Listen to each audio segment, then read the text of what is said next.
සුබ දවසක් කියලා ප්‍රාර්ථනා කරනවා ඔයාලා හැමෝටම. අදත් ගොඩක් ආදරෙන් පිළිගන්නවා ඒෂියන් කිචන් YouTube channel එකට. ඉතින් අද මම ඔයාලට කියලා දෙන්නේ අපි හැමෝම වගේ ගොඩක් කන්නාස ලැවරියා කොහොමද පාන් පිටි වලින් ගොඩක් රසට ඒ වගේම ගොඩක් ලස්සනට හදාගන්න කියලා. අපි සාමාන්‍ය ඉන්දියාප්ප ලැවරියා වගේ දේවල් නිතරම හදන්න පුරුදු වෙලා ඉන්නේ කඩෙන් ගෙන ඉන්දියාප්ප පිටි පැකට් එකෙන්. එහෙම නැත්නම් ගෙදර කොටාගත්ත හාල් පිටි කුරක්කම් පිටි වගේ පිටි වලිනුත් අපි ඉන්දියාප්ප ලැවරියා හදනවා. නමුත් ඒ හැම පිටි වර්ගකින්ම හදන ඉන්දියාප්ප ලැවරියා වලට වඩා ගොඩක් ලොකු රසයක් තියෙනවා පාන් පිටි වලින් හදන ඉන්දියාප්ප වල වගේම ලැවරියා වල. ඉතින් අද මම ඔයාලට කියලා දෙන්නේ පාන් පිටි වලින් කොහොමද රසට ලැවරියා හදාගන්න කියලා විතරයි. තවත් වීඩියෝ එකකින් ඉන්දියාප්ප හදාගන්න විදිහ මම කියලා දෙන්නම්. ඉතින් මෙන්න මේ දේවල් ටික තමයි අපිට අද මේ රසවත් ලැවරියා හදාගන්න ඕනි වෙන්නේ. එහෙනම් අපි දැන් බලමු මේ දේවල් යොදාගෙන අපි කොහොමද මේ රසවත් ලැවරියා හදාගන්නේ කියලා. මම මෙතන පාන් පිටි ග්‍රෑම් 500ක් අරන් තියෙනවා. අපි මුලින්ම කරන්න ඕනේ මේ පාන් පිටි ටික හොඳට හුමාලෙන් තඹ ගන්න ඕනේ. ඉතින් මග ළඟ මෙන්න මේ විදිහේ පිටි තඹන්නම වගේ හදාපු රෙදි උරයක් තියෙනවා. මම මේ උරේට මෙන්න මේ විදිහට පාන් පිටි ටික සේරම දාලා කට හොඳින් තද කරලා ස්ටීම් එකේ දාලා හොඳින් තඹ ගන්නවා.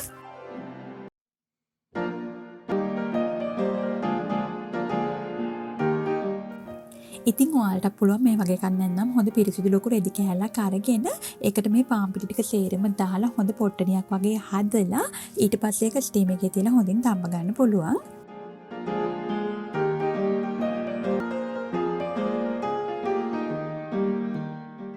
අපි ස්ටීම් එක ලිපේ තියලා වතුර එක හොඳින් උතුරලා වාෂ්ප පිටට යන්න පටන් ගත්තයින් පස්සේ තමයි මේ විදිහට පිටි එක තියාගන්න ඕනේ.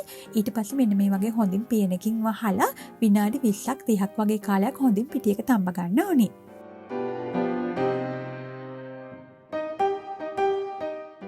පිටි එක මේ විදිහට හොඳින් තැම්බෙන අතරතුර අපි ලැවරියා වලට දාගන්න පැණි පොල් මිශ්‍රණය හදාගනිමු. ඒකට මම අරන් තිනවා පොල් කෝප්ප එකක්. කොරියාවල සාමාන්‍ය පොල් හොයාගන්න නැති නිසා මම අරන් තියෙන වීලි පොල් කෝප්පයක්. ඔයා සාමාන්‍ය පොල් කෝප්පයක් අරගන්න. නමුත් වීලි පොල් වලින් හදාගන්න පැණි පොල් එකේ ලොකු රසයක් තියෙනවා. ඒ නිසා ඔයාට කැමති පොල් වර්ගයක් මේකට තෝරගන්න පුළුවන්. ඒ වගේම තද දුඹුරු සීනි ග්‍රෑම් 100ක් මම අරන් තියෙනවා. ඔයා ළඟ හකුරු තියෙනවා නම් ග්‍රෑම් 80ක් වගේ ප්‍රමාණයක් හකුරු අරගන්න. එහෙම නැත්නම් ලා දුඹුරු සීනි උනත් අපිට මේකට අරගන්න පුළුවන්. ඒ වගේම වීලි පොල් වලින් අපි මේ පැණි පොල් එක හදා ගන්නවා නම් වතුර තේ හැන්දක් වගේ ප්‍රමාණයකුත් අපිට ඕනි වෙනවා. ඊට අමතරව එන සැලඩ් 5ක් 6ක් වගේ මෙන්න මේ වගේ ගොඩක් හොඳට කුඩු කරගෙන මම අරන් තියෙනවා. දැන් මේ වගේ භාජනයක් අරගෙන ඒකට මම පොල් ටික දා ගන්නවා. ඊට පස්සේ සීනි ටිකක් මේ විදිහට දා ගන්නවා. දැන් එනසල් කුඩු ටිකක් මේ විදිහට එකතු කරගෙන වතුර ටිකත් අපි දා ගන්න ඕනේ. ඔයා අරගන්නේ සාමාන්‍ය පොල් නම් ඒකට වතුර දා ගන්න ඕනේ නැහැ. දැන් මේ සේරම ටික මේ විදිහට ගොඩක් හොඳට කලවම් කරගෙන අඩු ගින්දරේ විනාඩි 2ක් 3ක් කාලයක් ලිපේ තියාගෙන සීනි ටික හොඳට දිය වෙලා පැණි පොල් එක හොඳින් හැදෙනකල් මේ විදිහට හැඳි ගාමින්ම ඉන්න ඕනේ.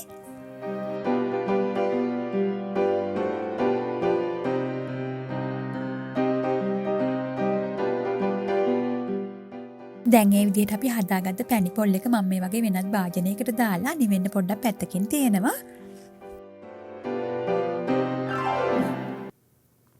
දැන් පැය භාගයකට වගේ පස්සේ පිටි එක මෙන්න මේ වගේ හොඳට තැම්බිලා තියෙනවා. ඉතින් මේ වෙලාවේ පිටි එක එකට එකතු වෙලා තද ගුලියක් වගේ තමයි තියෙන්නේ. දැන් මේ පිටි ගුලියේ රස්නේ පොඩ්ඩක් අඩු වෙනකල් තියලා මේ වගේ භාජනයකට මම දා ගන්නවා.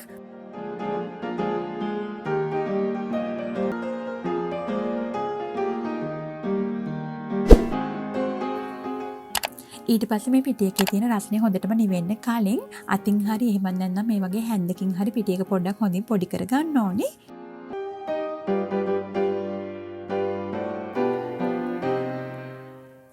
ඊළඟට මේ පිටි එක මේ විදිහට පොඩ පෙනේරයකට දාලා හොඳින් හලා ගන්න ඕනේ.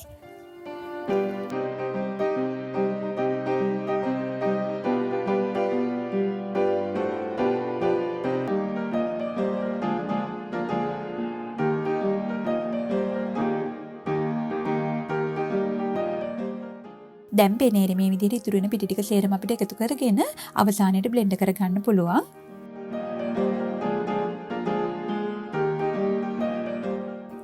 දැන් අවසානයේට බ්ලෙන්ඩ් කරගත්ත පිටි ටික මම මේ විදිහට හොඳින් හලා ගන්නවා.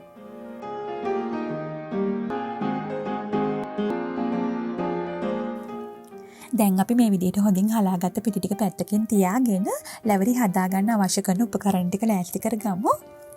ඉතින් මුලින්ම ඉදියප්ප වංගෙඩිය මෙන්න මේ කොටසේ වගේම ඇතුළ කොටසේ හොඳින් තෙල් ටිකක් ගා ගන්න ඕනේ. ඉතින් පහන් පිටි වලින් හදාගන්න ඉදියප්ප අනිත් පිටි වලින් හදාගන්න ඉදියප්ප වලට වඩා පොඩ්ඩක් මිරික ගන්න අමාරු නිසා ඔයාලා ළඟ මීටත් වඩා ලේසියෙන් මිරික ගන්න පුළුවන් විදිහේ ඉදියප්ප වංගෙඩියක් තියෙනවා නම් ඒක අරගන්න. ඊළඟට ලැවරි එක හදන්න අවශ්‍ය ඉදියප්පේ මිරික ගන්න මම මෙන්න මේ වගේ ඉටි කොලයක් අරන් තියෙනවා. මේකෙන් අපිට හරිම පහසුයි ලැවරි එක හදාගන්න. ඒ නිසා ඔයාලත් මේ වගේ 4 ඉටි කොලයක් අරගන්න.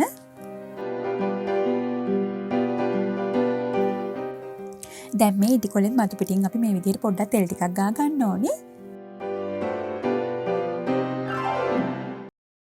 ඒ වගේ මගේ ළඟ ලොකු ඉන්දියාප්ප තට්ටු නැති නිසා මෙන්න මේ වගේ රෙදි කෑල්ලක් ස්ටීම් එකට දාලා තමයි මම ලැවරි ටික තම්බ ගන්නෙ.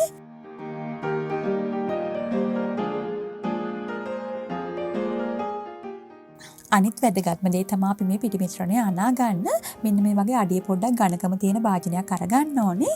මොකද මේ පිටි එක නිවුණා මිරික ගන්න අමාරු නිසා ඉක්මනින් නිවෙන්නේ නැති මෙන්න මේ වගේ ඝනකම් භාජනයක දාලා අපි පිටි එක අනා ගන්න ඕනේ. සාමාන්‍යයෙන් පාන් පිටි වලින් හදාගන්න ඉන්දියාප්ප ලැවරියා ගොඩක්ම ගොඩාක් රස වුණාට අනිත් පිටි වලින් හදාගන්න ඉන්දියාප්ප ලැවරියා වලට වඩා චුට්ටක් මිරික ගන්න අමාරුයි. ඒ නිසා මේ වගේ අඩිය පොඩ්ඩක් ඝනකම් භාජනයක් අරගෙන මම මේ කියන විදිහට පිටි එක අනා ගන්න. මුලින්ම භාජනයට මෙන්න මේ වගේ පිටි හැඳි 3ක් වගේ ප්‍රමාණයක් දාගෙන ලුණුත් අපේ රසයට අනුව පොඩි ප්‍රමාණයක් මේ වගේ එකතු කරගන්න ඕනේ. ඊට පස්සේ තද රසනේ වතුරකින් තමයි අපි මේ පිටි එක අනා ගන්න ඕනේ. ඉතින් වතුර මේ විදිහට පොඩ එකතු කරගන්න ගමන් මේ පිටි එක ගොඩක් හොඳින් අපි අනා ගන්න ඕනි. මෙතනදී මතක තියාගන්න පිටි ටික සේරම එකට දාලා අනා ගන්න එපා. මොකද පිටි ටික නිවුනොත් අපිට මිරික ගන්න අමාරු වෙනවා. අනිවාර්යයෙන්ම මේ වෙලාවේ වතුර පොඩ එකතු කරගන්න නැත්නම් පිටි එක දියාරු වෙන්න පුළුවන්. මෙන්න මේ වගේ අවසානයේට හොඳ ඇලෙන්නේ නැති හොඳ ඩෝ එකක් වෙනකල් මේ පිටි එක අපි හොඳින් අනා ගන්න ඕනි. දැන් වංගෙඩියට මේ වගේ පිටි එකක් දාගෙන ඉතිරි වෙන පිටි ටික නිවෙන්නේ නැති වෙන්න මේ වගේ පියනකින් වහලා පැත්තකින් තියන්න. මේ විදිහට පිටි එක නිවෙන්න කලින් රස්නේ තියෙද්දිම මිරික ගත්තොත් අපිට පහසුවෙන් ඉන්දියාප්ප ටික මිරික ගන්න පුළුවන්. දැන් අපි කලින් ලෑස්ති කරගත්ත ඉටි කොලේ උඩට මෙන්න මේ වගේ බිත්තරේ හැඩයට එන්න වගේ රවුමට ලස්සනට මිරික ගන්න ඕනේ.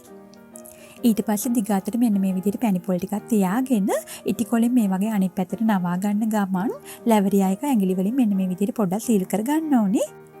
ඊළඟට ඉටි කොලේ නැවතත් දිග ඇරලා ලැවරියා එක මෙන්න මේ වගේ තවත් සැරයක් පෙරලලා අතින් අරගෙන ස්ටීම් එකෙන් පරිස්සමට තියා ගන්න ඕනේ. පාන් පිටි ලැවරියා අනිත් පිටි වලින් හදන ලැවරියා වගේ අපි අතින් ගත්තා කියලා පිටි ගොලි වෙන්නේ නැහැ. ඒ නිසා බය නැතුව අතින් අරන් පිළිවෙලට ස්ටීම් එකෙන් තියාගන්න. ඔයාලා ළඟ ලොකු ඉන්දියාප්ප තට්ටු තියෙනවා නම් ඒ තට්ටු වලින් තියලා ස්ටීම් එකේ තියාගන්න.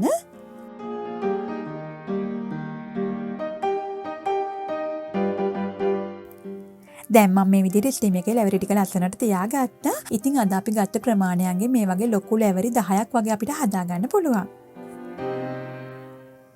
දැන් මම හදාගත්ත ලැවරි ටික සේරම මේ විදිහට ස්ටීම් කරගන්නවා. ඉතින් මේ වෙලාවේ ස්ටීම් එකේ වාෂ්ප පිටට යනකන් ඉඳලා මෙන්න මේ විදිහට පියනකින් හොඳට වහලා විනාඩි 3ක් 4ක් වගේ කාලයක් හොඳින් මේක ස්ටීම් කරගන්න ඕනේ. විනාඩි 4කට පස්සේ ස්ටීමර් එකේ පියන ඉවත් කරලා ලැවරියා උඩ ඇඟිල්ලෙන් පොඩ්ඩක් තද කරලා බලන්න. මෙන්න මේ වගේ ඇලෙන්නේ නැති ගතියක් තියෙනවා නම් ලැවරියා හොඳට තැම්බිලා ඉවරයි. නමුත් ඇඟිල්ල ඇලෙන ගතියක් තියෙනවා නම් තවත් විනාඩියක් 2ක් වගේ කාලයක් පියනින් හොඳින් වහලා තම්බ ගන්න ඕනේ. දැන් ලැවරියා ටික හොඳට නිවුණයින් පස්සේ මෙන්න මේ විදිහට පහසුවෙන් අපිට ඉවත් කරගන්න පුළුවන්. මේ බලන්න ගොඩක් හොඳට තැම්බිලා තියෙනවා. මේ වෙලාව අපිට බලා ගන්න පුළුවන්. පාන් පිටි වලින් හදාගන්න ලැවරියා මෙන්න මේ වගේ පොඩ්ඩක් කහපාට ගතියක් තමයි තියෙන්නේ. හදාගන්න පොඩ්ඩක් කාලෙ ගත වුණාට නිවාඩු වෙලාවක වගේ අනිවාර්යයෙන්ම ඔයාලත් මේ ලැවරියා එක හදලා රස බලන්න. ඇත්තටම අනිත් හැම පිටි වර්ගයකින්ම හදන ලැවරියා වලට වඩා පාන් පිටි වලින් හදන ලැවරියා එක ගොඩක් රසයි.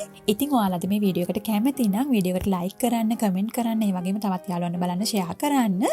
තවත් මේ වගේ වෙනස්ම විදිහේ රසවත් වීඩියෝස් බලන්න channel එක subscribe කරලා bell icon එකත් click කරලා තියාගන්න. තවත් අලුත් වීඩියෝ එකකින් අපි හම්බ වෙමු. ඔයාලා හැමෝටම සුබ දවසක්.